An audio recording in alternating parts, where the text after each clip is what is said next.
Hello friends, मैं Pritam Kumar deposition writer Bihar civil court आप सभी का शॉर्ट एंड लर्निंग गोल पे स्वागत करता हूं। फ्रेंड्स, आज का इंग्लिश डिक्टेशन जो कि लीगल मैटर है 80 WPM की स्पीड से रहेगा, इसलिए डिक्टेशन को लास्ट तक नोट डाउन करके ट्रांसक्राइब करेंगे एंड कमेंट करेंगे फ्रेंड्स, क्योंकि यह dictation district court and honourable high court के लिए काफ़ी महत्वपूर्ण है। फ्रेंड्स, न्यू डिक्टेशन तथा अदर इन्फॉर्मेशन के लिए मेरे चैनल को जरूर सब्सक्राइब कर लें तथा बेल बटन को भी जरूर प्रेस कर लें। अगर आप ओल्ड सब्सक्राइबर हैं तो इस डिक्टेशन को अपने ग्रुप में भी शेयर करें ताकि आपके ग्रुप के फ्रेंड्स भी इस डिक्टेशन का लाभ उठा सके। इस डिक्टेशन के लिए एक लाइक जरूर करेंगे friends. Be ready for dictation. On an examination of the pleadings of two writ petitions, we find that the issues for reconsiderations were all different in the petitions. Stop. In the first petitions, relief was sought under the Contract Labour Act, 1970 for the abolition of contract labor system in the operation of canteen in the marketing establishment of IOC and for absorbing the canteen workers as employees of IOC.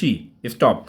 In the second petition, relief was sought under the Industrial Disputes Act, 1947 for making a reference under section 10 subclause 1 to the industrial tribunal to decide whether the contract between IOC and the canteen contractor was same, nominal and a merry camouflage to avoid extension of labor law benefits to the workers in question and whether the canteen workers were the direct employees of IOC. Stop. Para.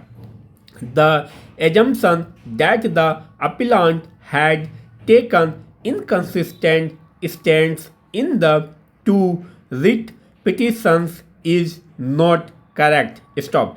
Even in the first writ petition, the appellant had contended that though the contractors changed from time to time, the workers in the canteen remained the same with continuity of service, that IOC had modified and illegally kept the workers as contract labor in order to keep them in a permanent state of insecurity and to deny them the wages and privileges available to permanent workers, that IOC was actually controlling and supervising the canteen, and that only as a camouflage the contractor was shown as running the canteen to create a pretense that the workmen of IOC were the workers of the contractor, when in fact they were the employees of IOC. In short. Stop.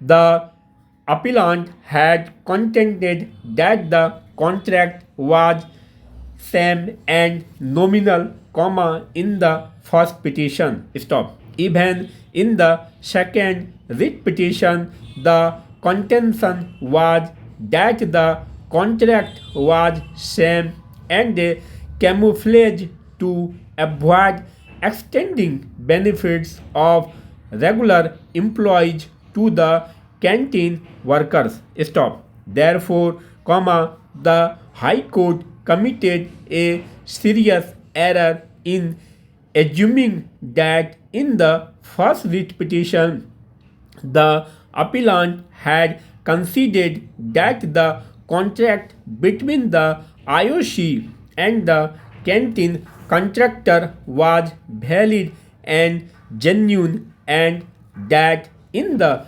second writ petition the appellant had taken a contract stand that the contract was same and a camouflage. Stop. Para. The stand of the appellant and the workers was always consistent. Stop. But before the decision of a constitution bench of this court in Steel Authority of India Limited versus National Union Waterfront Workers, 2001 7 SCC 1, it was thought that the appropriate relief available was to seek an investigation and evaluation of contract labor and consequently seek absorption. Stop. Therefore, the prayer was made in the first petition. Stop.